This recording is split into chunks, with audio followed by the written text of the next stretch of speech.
अगले साल होने वाले लोकसभा चुनाव को लेकर सारे दलों की तैयारियां तेज हैं। क्या पक्ष क्या विपक्ष, हर कोई अपना पाला मजबूत करने में जुटा है। मगर इस बीच बसपा सुप्रीमो मायावती को बड़ा झटका लग सकता है।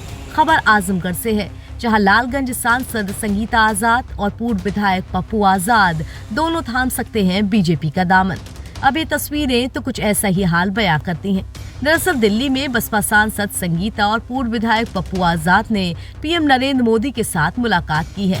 गौरतलब है कि विधानसभा चुनाव में मिली करारी हार के बाद बसपा के पूर्व विधायक और सांसद ने अपने वाहन से बसपा का झंडा उतार दिया था और पिछले 6 महीने से दोनों बीजेपी में शामिल होंगे, ऐसे कयास भी लगाए जा रहे हैं।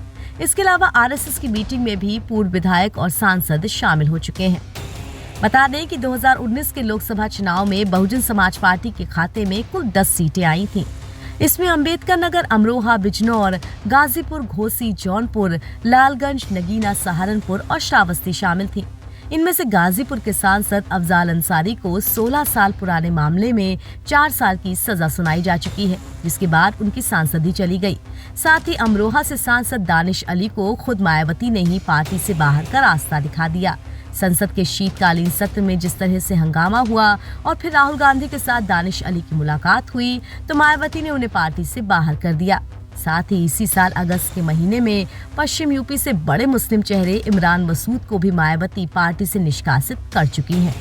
तो अब मायावती की बहुजन समाज पार्टी में गिने चुने सांसद ही बाकी रह गए हैं और अगर वो सांसद भी बीजेपी के नेताओं के साथ मुलाकात करेंगे और वो भी कोई छोटे मोटे नेता नहीं, देश के प्रधानमंत्री नरेंद्र मोदी के साथ भेंट होगी और बातचीत होगी, तो यही कयास लगाए जाएंगे कि बसपा सांसद अपनी पार्टी छोड़कर बीजेपी ज्वाइन कर सकते हैं। 2024 के लिहाज से देखें तो देश भर में कुल 543 लोकसभा सीटों में से उत्तर प्रदेश की 80 लोकसभा सीटें पहले स्थान पर आती हैं।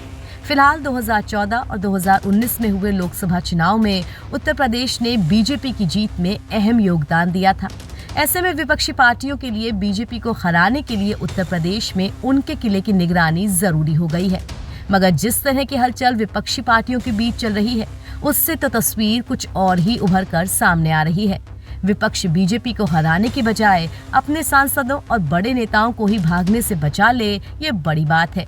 साथ ही मायावती को यह भी समझना चाहिए कि 2019 में उनकी बमुश्किल 10 सीटें भी तब आ पाई थीं जब वो सपा के साथ गठबंधन में थीं। दोनों पार्टियों ने मिलकर चुनाव लड़ा था, जिसका पूरा फायदा बसपा को मिल गया था। एक तरह से कहें तो बसपा को संजीवनी मिली थी। मगर इस बार तो मायावती विपक्षी गठबंधन इंडिया के साथ भी हाथ नहीं मिला रही हैं। तो ऐसे में 2024 को लेकर क्या समीकरण बनते हैं, ये देखना दिलचस्प होगा। एनबीटी ऑनलाइन की रिपोर्ट।